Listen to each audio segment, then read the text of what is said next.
Salut l'ami, bienvenue dans le Metaverse. Quand ton frère de scène s'écroule et que le show continue, tu fais quoi? Tu joues, tu cries, tu t'effondres, tu vas voir.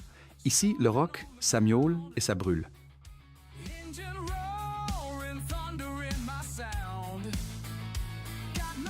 Dans l'ombre chatoyante du Metaverse, un son rugit.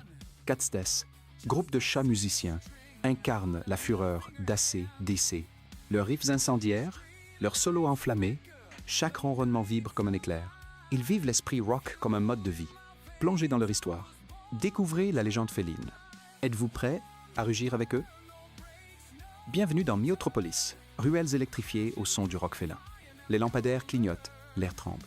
Les fans attendent, l'excitation est palpable. Sur scène, Cat's Death s'installe, prêt à faire vibrer. Le duo de fondateurs, deux frères à la patte de velours, s'inspire d'Angus et Malcolm Young, une énergie brute, un riff qui déchire. Le nom du groupe vient d'un ancien symbole gravé sur un jouet 4, tout comme AC/DC sur une machine à coudre.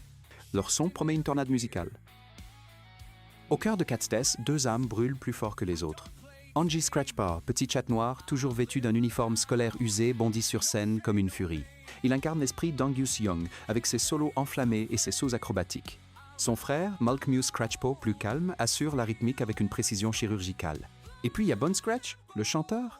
Voix rugueuse, yeux mi-clos, toujours un verre de lait whisky à portée de griffe, charismatique, imprévisible. Un vrai chat de la rue. Le trio est soudé, pour l'instant.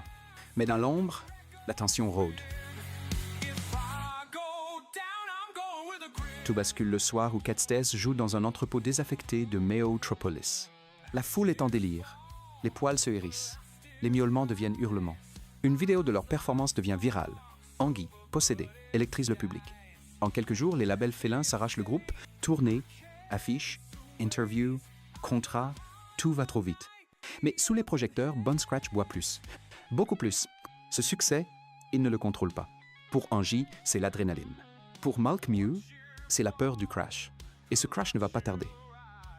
Le choix est posé, signé pour la tournée Meo World. Des dizaines de villes félines, des nuits sans sommeil. Angie saute de joie, prêt à griffer la planète. Bon Scratch sourit, mais ses yeux tremblent. Malcolm lit entre les lignes. Si on part, on ne reviendra pas les mêmes. Mais refuser? Impossible. Ils prennent l'accord. Le premier show est à Chatsalona. La tension monte, les amplis craquent. Bon Scratch vide 2 verres de lait fortifié. Il entre sur scène et rugit comme jamais. Mais dans son cœur, une fissure s'agrandit. Chaque nuit, la scène brûle. Et chaque matin, Bon Scratch s'effondre un peu plus. Ses solos deviennent flous, ses paroles glissent. Il dort dans les loges, ronfle entre 2 bouteilles. Anguille hurle. Tu nous fais couler. Mais Scratch griffe le mur. Sans moi, t'es rien. Un soir, à Whisky Miaou, il tombe inconscient sur scène. Le concert est arrêté. Le public commence à huer. Le groupe fuit dans le silence. La presse féline se déchaîne. Cat's Death devient un groupe maudit. Et au fond, Malcolm sait. Bon Scratch ne tiendra plus longtemps. Après des jours sans nouvelles, Malcolm reçoit une lettre. Une chatte au pelage fumé, voix rocailleuse, dit s'appeler Brianna Furson. Elle connaît chaque morceau, chaque note. Elle chante comme le feu, un hommage vivant à Brian Johnson. Au début, Anguille refuse. Pas question de remplacer Bon, mais Bon, hospitalisé, ne reviendra pas. Il la teste dans un hangar vide. Quand elle rugit Back and Scratch, les murs vibrent. Même Angie sourit. Un renouveau est possible. Et s'il fallait changer pour survivre? Alors que Brianna prend sa place, Angie veut aller plus vite, plus fort. Malcolm, lui, prône la rigueur, le son précis. Les répétitions deviennent des bagarres. Angie explose, tu freines tout. Malcolm gronde, et toi tu veux tout casser. Il se tourne le dos. La scène devient un champ de tension. Brianna tente d'apaiser, mais le courant ne passe plus. Le groupe frôle l'implosion. Une tournée est prévue à Minuston, mais Cat's Death survivra-t-il à ce duel de griffes? Malcolm quitte les répétitions. Il erre dans Myotropolis. Passe devant un vieux disquaire. Un vinyle d'AC, DC tourne, Let There Be Rock. Il ferme les yeux, en trombone. Se rappelle les débuts, les riffs avec Angie dans le garage. La sueur, la poussière, la joie. Il comprend, ce n'est pas l'un contre l'autre, c'est ensemble. Ils courent retrouver Angie. Ils ne disent rien, mais leurs yeux se parlent. Le rock les unit. Toujours.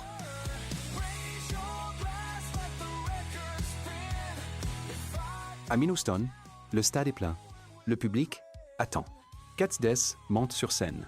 Malk Mew lance le premier accord. Angie le suit. Puis Brianna entre en feu. Le show est mythique. Ils enchaînent Thunder Purr, Catway to Hell, For Those About to Scratch. La foule rugit. Le son est plus fort, plus vrai. Bon Scratch regarde depuis les coulisses un sourire triste mais fier. Il sait, la relève est là, et la légende continue. Cats Death continue. Un son nouveau, mais l'âme intacte. Ils rendent hommage à Bon dans chaque concert. Brianna forge sa légende. Angie et Malk Mew jouent comme jamais. Le Mayo Tavers chante leurs chansons. Et au fond d'un studio, un petit chat les regarde, les yeux brillants.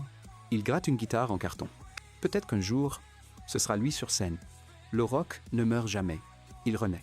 Encore et encore. Si t'as kiffé ce voyage dans le Mayo Tavers, abonne-toi et active la cloche. La prochaine histoire risque bien de te faire miauler de plaisir.